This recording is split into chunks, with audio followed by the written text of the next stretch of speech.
ser acorrentado a uma roda em chamas, transformado em uma aranha ou uma águia devorar seu fígado. A mitologia grega é repleta de histórias de deuses infligindo terríveis horrores em mortais que os enfureciam. Ainda assim, um dos castigos mais famosos não é lembrado por sua chocante crueldade, mas devido a uma perturbadora familiaridade. Sísifo foi o primeiro rei de Éfira, agora conhecida como Corinto.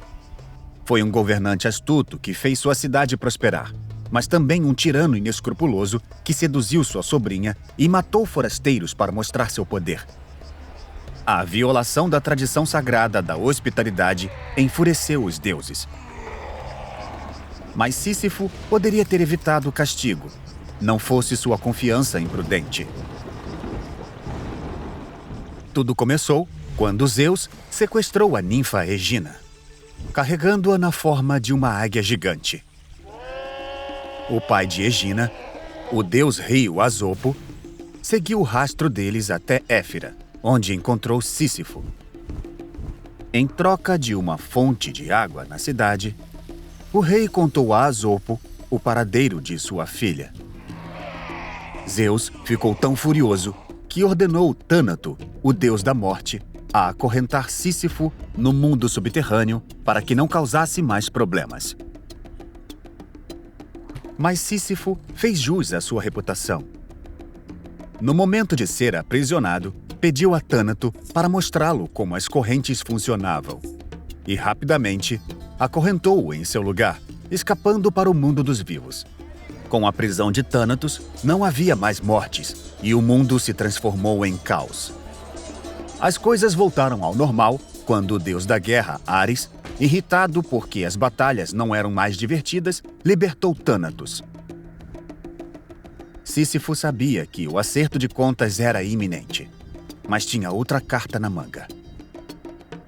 Antes de morrer, pediu à esposa Mérope que lançasse seu corpo em praça pública, onde acabou sendo levado às margens do rio Estinge. De volta ao mundo dos mortos, Sísifo procurou Perséfone, a rainha do submundo, e reclamou ter sido desrespeitado pela esposa, que não o concedeu o enterro digno. Perséfone autorizou que Sísifo voltasse ao mundo dos vivos para punir Mérope, com a condição de que ele voltasse em seguida. Obviamente, Sísifo não cumpriu sua promessa, escapando da morte pela segunda vez por enganar os deuses. Mas não haveria uma terceira. O mensageiro Hermes conduziu Sísifo de volta a Hades. O rei pensou ser mais astuto do que os deuses, mas Zeus seria o último a rir. A punição de Sísifo era uma tarefa trivial: rolar uma enorme pedra até o alto de uma montanha. Mas, pouco antes de alcançar o topo, a pedra rolaria ladeira abaixo, obrigando-o a recomeçar de novo e de novo, por toda a eternidade. Historiadores sugerem que o conto de Sísifo pode derivar de mitos antigos sobre o nascer e o pôr do sol, ou outros ciclos da natureza. Mas a vívida imagem de alguém condenado a repetir infinitamente uma tarefa fútil ressoa como uma alegoria da condição humana. Em seu ensaio clássico, O Mito de Sísifo, o filósofo existencialista Albert Camus comparou a punição à procura frívola da humanidade por significado e verdade em um universo indiferente e sem sentido. Em vez de desesperado, Camus imagina Sísifo desafiadoramente encontrando seu destino ao descer da montanha para começar a empurrar a pedra novamente.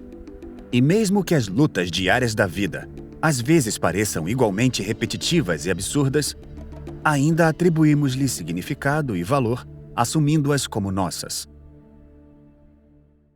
As histórias que passamos nos ajudam a entender melhor o passado e, às vezes, até o presente. Inscreva-se neste canal e nunca perca um mito.